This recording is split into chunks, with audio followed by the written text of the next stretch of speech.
पहले आप सभी को मेरा जय श्री कृष्ण।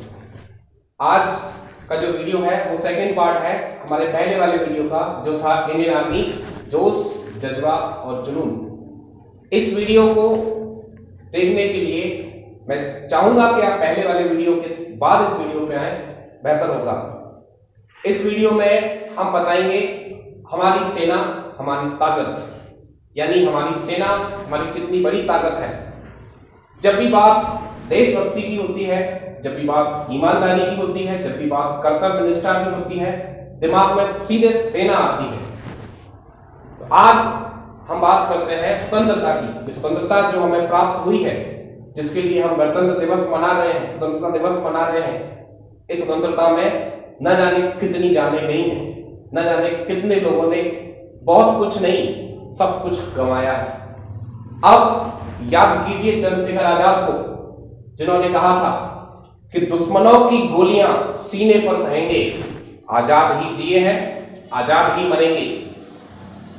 ऐसे क्रांतिकारी जिन्होंने अपना सब कुछ लुटा दिया हमारे देश के लिए, हमारे लिए, हमने उनको बदले में क्या दिया।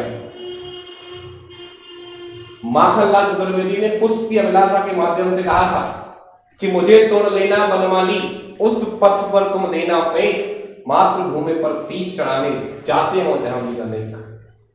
देखिए, एक कवि ने देशभक्ति को चरम पर रखा है, बताया है कि पुष्प की भी यही अभिलाषा है कि वो देश के काम आए। सोचो, जब एक पुष्प की अभिलाषा है तो हमारी क्यों नहीं है। और हमारे अपने मुरैना के काकोरी कांड के नायक राम प्रसाद बिस्मिल ने कहा था कि सरफरोशी की तमन्ना अब हमारे दिल में है, देखना है जोश कितना वाजपेयी का दिल में है। वो देखना चाहते थे कि सामने वाले में कितना जोर है, कितनी ताकत है, और उससे दोगुनी ताकत हम दिखाएंगे। ये ताकत होनी चाहिए। जब भी ये बात होती है तो लोगों का खून खौलता है, मेरा तो खौलता है, हर युवा का खौलता है, क्योंकि देशभक्ति सिखाने की चीज नहीं है, देशभक्ति खून में होती है। देशभक्ति हमारे अंदर होनी चाहिए। अब ये देशभक्ति सिर्फ 15 अगस्त और 26 जनवरी के दिन ही क्यों, वर्ष भर क्यों नहीं। ये वीडियो सेना के साथ साथ हर आम नागरिक के लिए भी है, जिसे ये समझना है कि देशभक्ति या ईमानदारी या कर्तव्य निष्ठा सिर्फ सेना की जिम्मेदारी नहीं है, हमारी खुद की भी है। क्योंकि हर व्यक्ति एक सैनिक हो सकता है, सिर्फ वर्दी पहनना ही सैनिक का काम नहीं है, या हर वो व्यक्ति जो वर्दी पहने सिर्फ वही सैनिक नहीं है। तो देश के योगदान में अपनी जान लुटाने के लिए तैयार है, अपना सब कुछ न्यौछावर करने के लिए तैयार है, वो भी सैनिक है। भारतीयता नैतिक मूल्यों का एक पुंज है। भारतीयता में कर्तव्यनिष्ठ, ईमानदारी, परहित की भावना और देशभक्ति आते हैं, तब जाकर भारतीयता बनती है। स्वतंत्रता के बाद हम केवल अधिकारों की बात करने लगे, कर्तव्य हमसे दूर होते चले गए, हमने कर्तव्य की बात ही नहीं की। इसी का परिणाम है कि जब हमारा संविधान बनकर तैयार हुआ, उसमें मौलिक अधिकार तो थे, लेकिन मौलिक कर्तव्य दूर दूर तक नहीं थे। उसके बाद 1976 में सरदार स्वर्ण सिंह समिति की अनुशंसा पर एक संशोधन हुआ, 42वां संविधान संशोधन, जिसमें हमने मौलिक कर्तव्यों को शामिल किया। जब इनको शामिल किया तब इनकी संख्या रखी गई थी 10। बाद में सन 2002 में हमने 86वां संशोधन किया और उसके तहत इनकी संख्या बढ़ाकर 11 कर दी गई, और 11वें में हमने प्रमुख रूप से शिक्षा को रखा। वर्तमान में भारत की जो शिक्षा पद्धति है, भारत में शिक्षा 2 भागों में बटी हुई है। नंबर 1 स्कूली शिक्षा, नंबर 2 उच्च शिक्षा। मैं केंद्र सरकार और राज्य सरकार दोनों से गुजारिश करता हूं कि कम से कम एक बार स्कूली शिक्षा में और कम से कम एक बार उच्च शिक्षा में मौलिक कर्तव्यों को शामिल किया जाए, क्योंकि देशभक्ति के संस्कार प्रारंभ से ही पढ़ते हैं। अगर इनको सिलेबस में शामिल कर लिया जाएगा तो बच्चा जन्म से ही कर्तव्यों को महत्व देगा, क्योंकि कर्तव्य और अधिकार दोनों ही आवश्यक हैं। जब इसको सिलेबस में शामिल कर लिया जाएगा तो बच्चा ना केवल अधिकारों की बात करेगा बल्कि अधिकारों के साथ साथ कर्तव्यों की भी बात करेगा, क्योंकि कर्तव्य और अधिकार दोनों समान रूप से आवश्यक हैं, कोई भी कम और ज्यादा नहीं है। और कर्तव्य सिर्फ सैनिकों के लिए नहीं होता, कर्तव्य हर भारतीय के लिए होता है, क्योंकि भारतीयता सबकी है, सिर्फ सैनिक की नहीं है।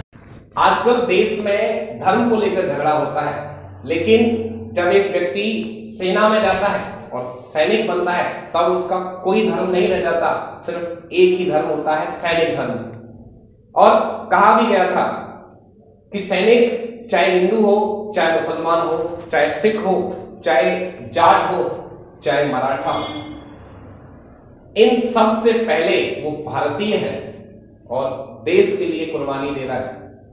एक गीत भी आपको याद होगा जिसमें कहा गया था, कोई सिख कोई जाट मराठा, कोई गोरखा कोई मद्रासी, सरहद पर मरने वाला हर वीर था भारतवासी।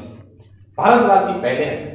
तो इस मानसिकता से ऊपर आने की जरूरत है हमें, हम सबको, क्योंकि अगर कोई धर्म है तो वो धर्म है देश धर्म, राष्ट्र धर्म, क्योंकि इससे बढ़कर कुछ नहीं है। सोचिए अगर देश ही नहीं रहेगा तो इस धर्म का करेंगे क्या आप? अगर आपका देश सुरक्षित नहीं है तो धर्म सुरक्षित कैसे हो सकता है? और इस धर्म में राष्ट्र धर्म सबसे ऊपर हमारा होना चाहिए। अब तीनों सेनाओं को लेकर चलते हैं, तीनों सेनाओं की बात करते हैं। सबसे पहले इंडियन आर्मी, भारतीय सेना, जिसका स्लोगन है सर्विस बिफोर सेल्फ, यानी स्वयं से पहले दूसरों की सेवा।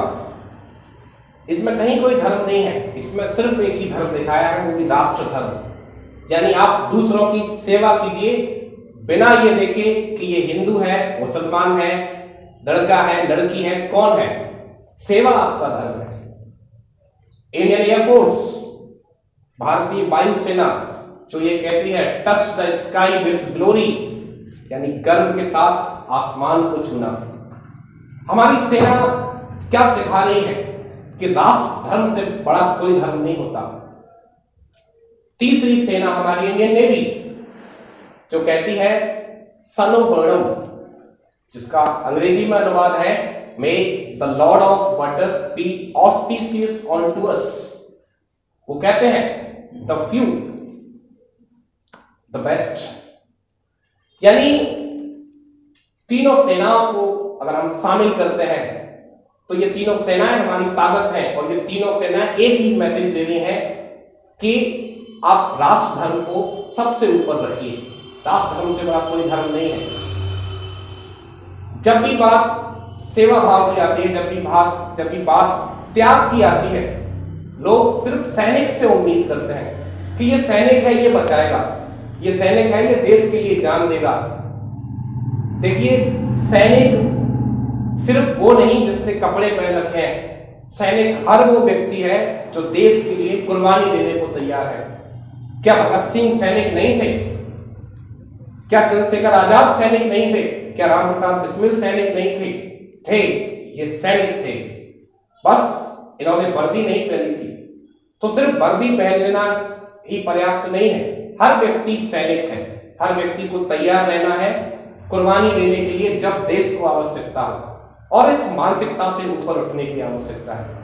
अभी गणतंत्र दिवस आ रहा है, उसमें हमें यह ध्यान रखना है कि ये जो देशभक्ति की बात है, ये जो जज्बे की बात है, ये सिर्फ 2 दिन तक नहीं होनी चाहिए, ये सिर्फ 15 अगस्त और 26 जनवरी को नहीं होनी चाहिए, ये बात वर्ष भर चलती रहनी चाहिए, ये चीज हमारे दिमाग में बनी रहनी चाहिए।